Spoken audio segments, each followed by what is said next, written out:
কাঁঠাল বীজের আজকে একটা নতুন রান্না করে আপনাদেরকে দেখাবো। কাঁঠাল বীজগুলোকে যে উপরে যে শক্ত অংশ সেটাকে আমি ফেলে দিয়েছি, দিয়ে দেখুন এইভাবে নিয়েছি। কাঁঠাল বীজগুলোকে আমি এই ব্রাউন কালারের খোসাগুলোকে ছাড়াইনি, এগুলোকে সেদ্ধ করলে ছাড়ানো হয়ে যাবে। সেদ্ধ করে নেব, একটুখানি জল দিয়ে দিয়েছি প্রেশার কুকারে পরিমাণ মতো। তারপর এগুলোকে দিয়ে দেব, দিয়ে একটা কি দুটো সিটি পড়বে, তারপর স্টিমে রেখে দেব। দেখবেন যাতে ভালো মতো সেদ্ধ হয়ে যায়, সহজেই যাতে মাখা যায়। আর যখন মাখবেন তখন কিন্তু এই ওপরে যে খোসাগুলো এমনিতেই নিজে নিজে ছেড়ে যাবে। সেদ্ধ করার সময় দিয়ে দিলাম অল্প একটুখানি নুন। কাঁঠাল বীজগুলোকে সেদ্ধ করে দেখুন, এই যে ব্রাউন কালারের যে খোসাগুলোকে আমি যখন থেতো করে হাত দিয়ে এইভাবে চেপটে মেখে নিয়েছি, তখন এগুলোকে বের করে দিয়েছি। বের করে দিলে বেশ ভালো লাগে দেখতে, আর খেতেও সুন্দর লাগবে এই কারণে। আর এখানে পেঁয়াজ কেটে রেখেছি, দেখুন এই পেঁয়াজগুলো ভাজবো আর রসুন ভাজবো। আমি এখানে মশলা নিয়েছি, কাঁচা লঙ্কা নিয়েছি যেমন ঝাল খাবে সেই অনুপাতে, আর নিয়েছি 1 ইঞ্চি আদা, 1 গাঁট রসুন, আর যে পেঁয়াজ নিয়েছি এটা বেটে রেখে দেবো। আর এখানে আমি কাঁঠাল বীজগুলোকে সেদ্ধ করে জল ঝরিয়ে নিয়েছি একটা ঝুড়িতে, আর দিয়ে দিলাম 1 চামচ বেসন, একটু জোয়ান, একটু কালো জিরে, একটুখানি আদা বাটা, পরিমাণ মতো নুন, একটু মিষ্টি দিয়ে, আর যে মশলাটা বেটে রেখেছি সেই মশলা দিয়ে দিয়েছি 2 চামচ দিয়ে। এখন এটাকে ভালো করে মেখে নেব, তবে চামচ দিয়ে ভালো মাখা যাবে না, বেশ ভালো করে হাত দিয়ে কিন্তু সুন্দর করে মেখে নিতে হবে। আর কাঁঠাল বীজে জল না ঝরিয়ে নিলে বেসন পরিমাণটা অনেক দিতে হবে। একটু জল সেদ্ধ করার পরে ঝুড়িতে রেখে একটু জলটা ঝরিয়ে নেবেন, তাহলে দেখবেন বেশ সুন্দর শক্ত শক্ত টাইট করে অল্প একটু বেসন দিলেই হয়ে যাবে। অতিরিক্ত বেসন দিয়ে দিলে তখন মনে হবে যেন বেসনের বড়া খাচ্ছি, এটা ভালো লাগবে না তখন।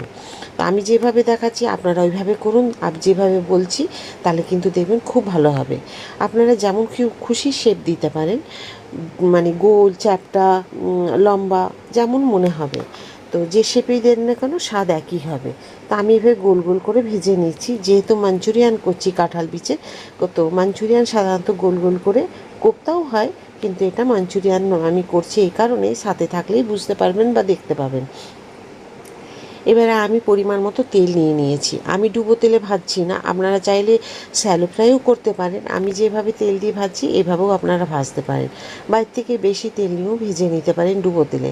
কারণ আপনারা সকলেই জানেন, যারা আপনারা আমার রান্না দেখেন প্রতিনিয়ত, তারা জানেন যে আমি অতিরিক্ত তেল দিয়ে যে খুব একটা ডিপ ফ্রাই করে সবসময় ভাজি তা না, কিছু কিছু সময় ভেজেছি।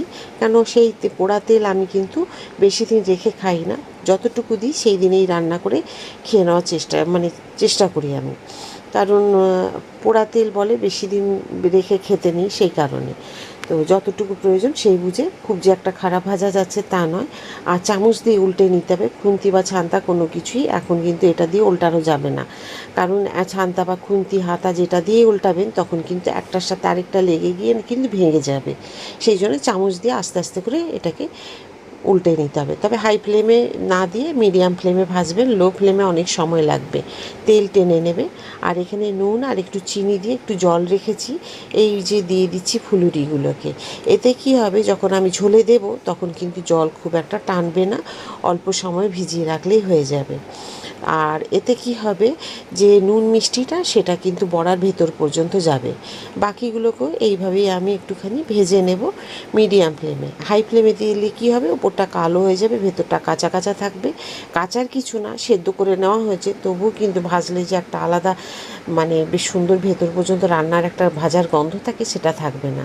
দিয়ে দিলাম জিরে ফোড়ন, তারপরে দিয়েছি পেঁয়াজ দেওয়ার পরে দিয়ে দিলাম পরিমাণ মতো একটু নুন দিলাম, নুন দেওয়ার পরে দিয়ে দিলাম টমেটো। নুনটা এই কারণেই দিলাম যে পেঁয়াজ আর টমেটোগুলো বেশ সুন্দর নরম হয়ে যাবে, আর ঝোলের মধ্যে বেশ সুন্দর মিশে যাবে, সেই কারণে আমি নুনটা দিলাম। আজকে আমি টমেটো বেটে দিলাম না, এইভাবে কেটে দিয়েছি। আর দিয়ে দিলাম মশলা যে বেটে রেখেছিলাম সেই মশলা, হলুদ, নুন, মিষ্টি, চিনি একটু দিলাম, নুন দিলাম স্বাদ অনুপাতে। তো যখন হয়ে যাবে এটা কষানো, তখন কিন্তু এটাকে দেখে নিতে হবে যে ঠিকঠাক হয়েছে কি না, আর বেশি সময় লাগবে না। এই যে আপনাদের বললাম মাঞ্চুরিয়ান করছি, এই যে মাঞ্চুরিয়ানের মশলা দিলাম আমি, আর অল্প করে জল দিয়ে এটাকে একটুখানি সব ভালো করে মিশিয়ে নিলাম। তো এইভাবেই রান্নাটা করবেন। তেল তো অতিরিক্ত দেওয়া যেতেই পারে, কিন্তু পরিমাণটা আমি কম দিয়েই করলাম। দিয়ে দিলাম গরম জল। আপনারা চাইলে ফোটানো জলও দিতে পারেন বা উষ্ণ গরম জলও দিতে পারেন, ঠান্ডা জল একদম দেবেন না। ঝাল যারা খাওয়া খুব পছন্দ করেন তারা আর একটু কাঁচা লঙ্কা আমার মতো ভেঙে দিয়ে দিতে পারেন। এবারে দেখুন ঝোলটা একদম ফুটে উঠেছে, একদমই এইরকম যখন ফুটে উঠবে, আর দেখুন টমেটোগুলোকে আজ আমি বেটে দিইনি, খুব ঘাটা ঘাটা হয়ে যাবে বলে তার জন্য। আর এই যে ফুলুরিগুলো আমি মানে রেখেছি মাঞ্চুরিয়ান করব বলে, তার জলের মধ্যে ফুটন্তর মধ্যে দিয়ে দিলাম। তবে কিন্তু এই মানে ফুলুরিগুলো দেওয়ার পরে কিন্তু এই মাঞ্চুরিয়ান রান্না একদমই কিন্তু দেওয়া মানে ফোটানো যাবে না, গ্যাস অফ করে দিতে হবে।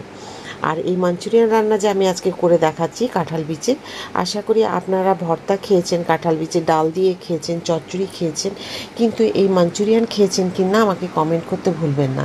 খুব আশায় থাকি আপনারা কমেন্ট করে আমাকে জানাবেন, আর ভালো লাগে তখন, কারণ আমি চেষ্টা করি আপনাদের কাছে নতুন নতুন একটা করে রান্না নিয়ে আসার। আর এটা আপনারা নিশ্চয়ই আমার ভিডিও দেখে বুঝতে পেরেছেন আমি রান্নাগুলোকে একটু নতুনত্ব নিয়ে আসি বা নতুন ধরনের দেখাই।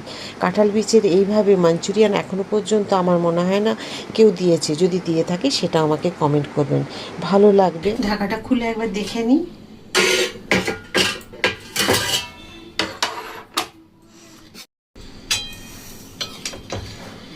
দেখুন কাঁঠাল বীচের মাঞ্চুরিয়ান আমি এখানে করেছি। আপনারা তো ডালে খেয়েছেন, ভর্তা করে খেয়েছেন, চচ্চড়ি বা অন্যান্য কিছু করে খেয়েছেন, কিন্তু একবার এইভাবে মাঞ্চুরিয়ান রান্না করে খেয়ে দেখুন, অসাধারণ হয় খেতে।